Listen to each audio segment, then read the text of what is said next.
Yes, let's jump into this first one. It looks like we got somebody from England land. Elizabeth, pronouns are she, her, from England. It sounds like you want to talk about the Hellenistic Pantheon. Would you like to tell us a bit more about your position on this?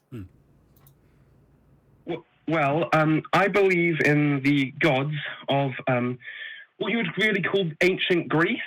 So Zeus, Poseidon, Hades, and other.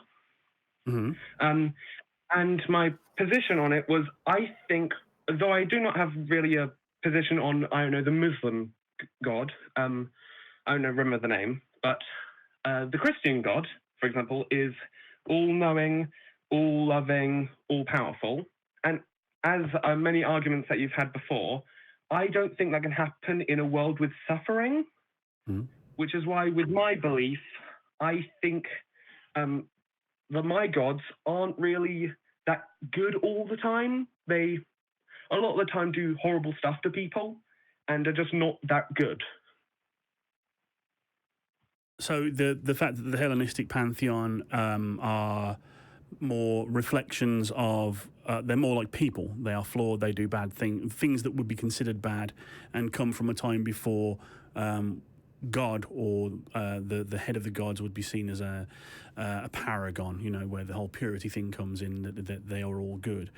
From that perspective, perhaps, yes, you might say that the Hellenistic Pantheon or the Norse Pantheon or the Shinto Pantheon, any pantheon where the gods are flawed and do things like go into a cave and sulk or cause winter and kill a third of the world or whatever, is more likely than an all-powerful, all-knowing, the triomny. But I would still say that they are still quite unlikely because not only what evidence could you provide that the stories about them and the amazing physics-defying things that they do are true, also, how do you square the fact that we know a lot about how they came to be, where they came from, their development from Mycenaean Greece into the modern age, how gods like Aphrodite started as a pre-Hellenistic cult, and then that came through Sparta and then into Greece and changed and got new epithets and lost old ones, and then was incorporated into the Roman pantheon and all these kinds of things. And we are in stark relief shown that these are social constructs. These are stories that are told and grow and change and meld and break. And basically every god in the pantheon has this historical story about where they came from historically, what they used to be. You know, Bacchus or Dionysus used to be Pan, and it split and it came back, and all these kinds of things.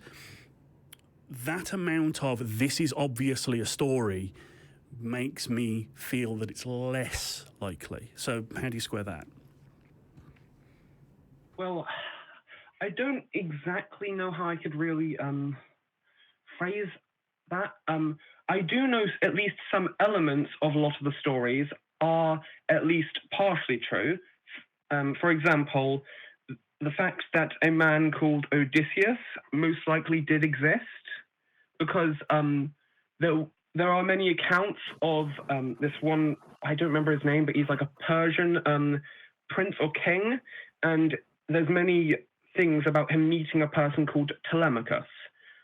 Telemachus in, for example, the story of the Odyssey made by Homer,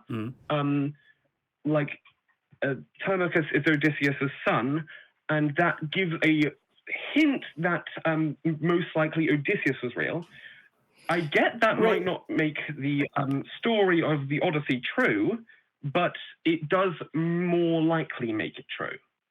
No, but my pushback on that is, if Christians say the same thing about Jesus being real, does having the person be real, like, I know you just admitted that doesn't necessarily make it true, but does having, that person exist? If the Christians are going to say the same thing, how would you kind of make that comparison? I know Odysseus isn't claiming to have had magical powers and, done supernatural things in the way that Jesus had, But if we're using those people to say that the other supernatural elements are true, then how is your claim different than a Christian making the claim?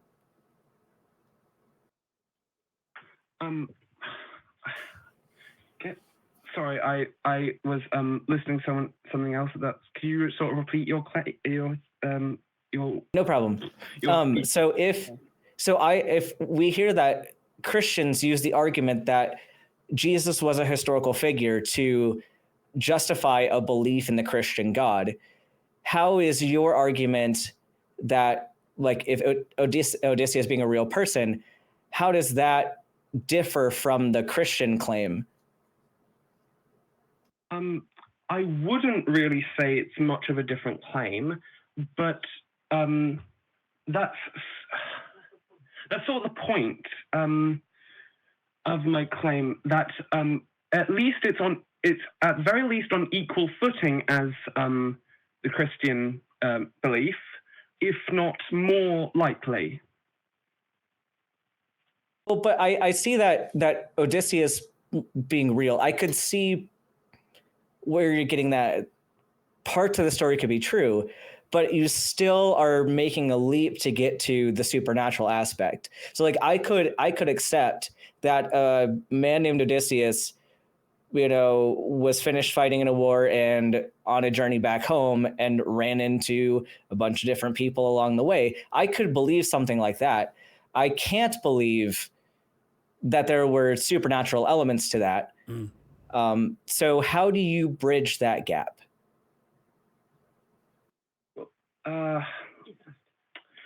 Well, that's hard to. Yeah, it's the historical fiction problem. Like, you and I, both from England, so we know that King's Cross Station is a real place and you can go there. But does that mean that wizards are real? Well, in my belief, sort of, but that you are likely to say probably no. No, I mean, like, because a real place or a real person or a real event appears in a story does not mean that all of the elements of that story are real. A lot of people use the whole thing like, New York exists. Is there a man who can shoot webs out of his wrists and swing through the air? Chicago's real. Is there a guy running around saying fuego with a hat on? There's the problem with with legends and myths that are set in history and reference real things, like the island of Crete is real, Minos is real. That does not mean the Minotaur was real. And the question we always ask is, if you're going to make an extraordinary claim, we can grant you all the mundane stuff, right? Agamemnon was a real dude and all this kind of stuff, and Sparta's a real place, and perfectly accepting of all that. But can you prove the reason why the Trojan Wars actually started is because Aphrodite teleported Helen to Troy? It's like, you've got to prove the supernatural to make us believe that any of it's actually true. Well, I would say there are some. Well, one thing about what you said, I would say Helen didn't get. I don't think she got teleported. I think it was more just carried back on a boat or something. But there are some like things that are very specific, that would be very strange if they didn't happen for a reason. Like, for example, lightning happening when someone walks into a room, like in those stories. Yes, but in our world now, if someone, there are likely chances of people getting more likely, from what I've seen, if they were to I'm really. Yeah, take a moment. Sorry, I'm new to chatting to talk. Oh, you're good. It's okay. You're good. Commendable to come up and bear yourself out on essentially live TV. To people, we've been doing this for years, so don't feel bad that you're it's a little bit tongue twistery. But again, I would always assign things to things like coincidence and natural forces and happenstance. I mean, lightning happening when someone enters a room. I know that lightning storms do happen in England, but have you ever been to Texas? Have you ever been to like a tropical place at all? No. And been in a proper lightning storm, proper electrical storm, because boy, oh boy, those things are terrifying, and lightning's happening all the time. You can almost not help but have a dramatic moment when some crack of thunder or flash of lightning happens really close by, because it's raining electrons, man. It's bad. It's crazy. And so having stories where something significant happens during a lightning storm doesn't impress me much, because lightning storms are incredibly mundane and we know precisely why and how they work. It's the whole, again, God of the Gaps thing. A lot of the stuff that was purported to be attributed to the Hellenistic Pantheon, the storms, the sea, inspiration, love, all 6 kinds as the Greeks believed. We now know why they happen in a naturalistic way. There's very few gaps where these gods get to live anymore.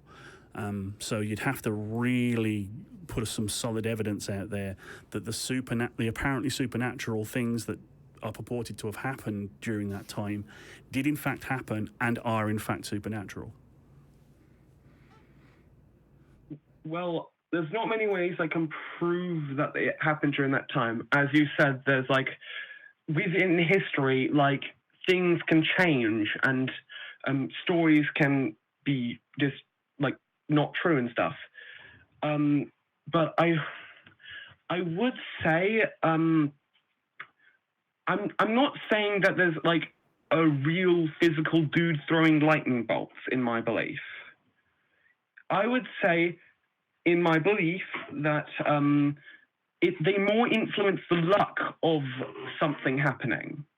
Like, oh, a lightning bolt's going to hit here. I still do believe in like the electrons are the cause of it and or everything like that.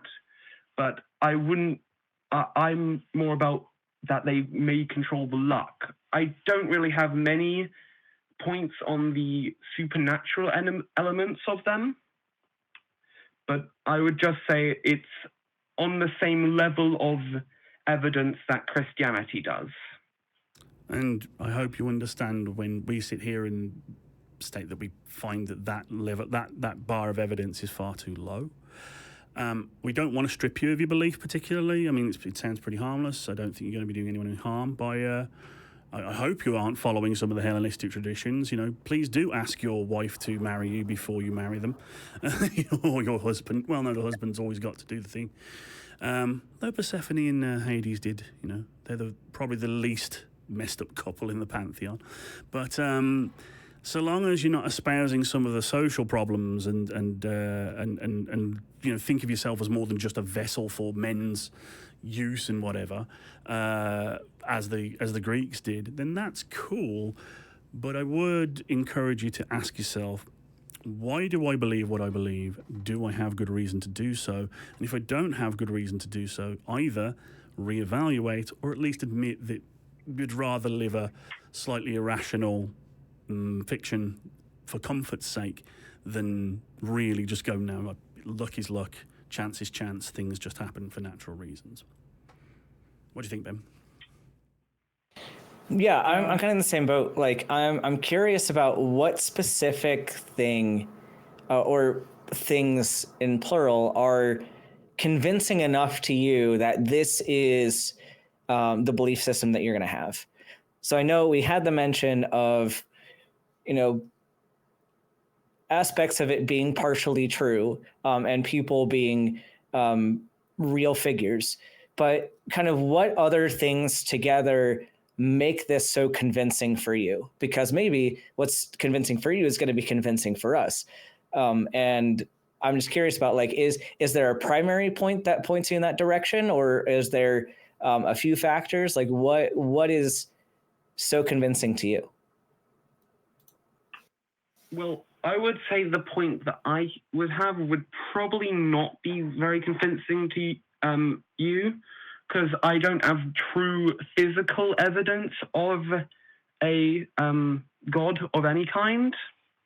But I would say personally, I just feel there's something more likely out there.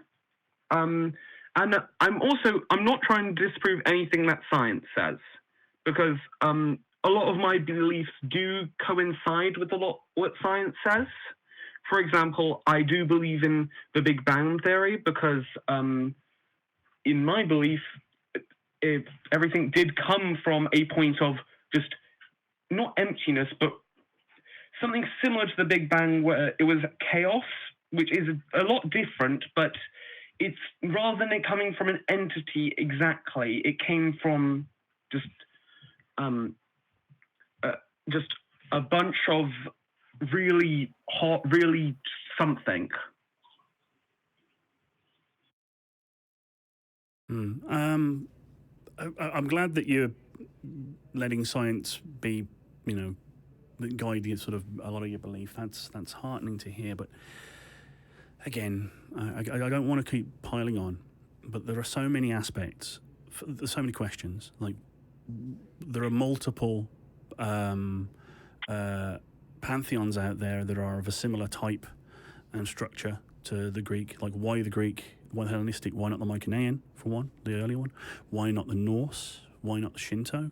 Why not any of these that are similar? They have a bunch of gods who are kind of sometimes jerks and do cool and crazy things, and the stories around them reference real people, things, and places. And the other thing is that in these stories, there are aspects that just don't seem to be possible in reality. Like, where is the entrance to hate? Where's the entrance to the underworld? Because you can physically go there if you believe in the Hellenistic tradition, religious tradition. Plenty of mortal people went down there for multiple reasons. So where are the gates? Where is the river Styx? What's the current exchange rate of drachma to dollars to pay the boatman? I'm really sorry. I don't want to. It's very difficult with this accent, as you probably already know, having one yourself, to not sound condescending. But it really isn't very convincing to me, at least. So I don't know. Yeah, I think this would be a great discussion to keep having on another show. I think I know it's very nerve-wracking to call in for the first time and to have a discussion in front of a lot of people. So I would suggest calling back next week, kind of putting your thoughts together. Think about, the top 3 or 4, maybe 3 to 5 reasons why you believe what you believe, and then bring those points with you next time. And then whoever's hosting can kind of work with you on, like, are these points convincing? Like, should we be with you on this? Because I think we're all in the same boat. Like, we want to believe true things. And I think it would be an interesting discussion. It's not often that we get somebody who is a Hellenistic pagan calling into the show. So I'd love to continue this discussion. Yeah, and again, thank you for calling in. Thank you for being brave. We really do appreciate you calling in. Thank you. Anything you want to say before we kind of move on? No, I think that would be good. I probably will call another time. So I would just say, have a nice day. Yeah, have a great rest of your Sunday. We will do our best to do so. Okay, that was all right. I really enjoyed that call. That was really pleasant. I think Elizabeth was a cool person, and hopefully they'll call back in again.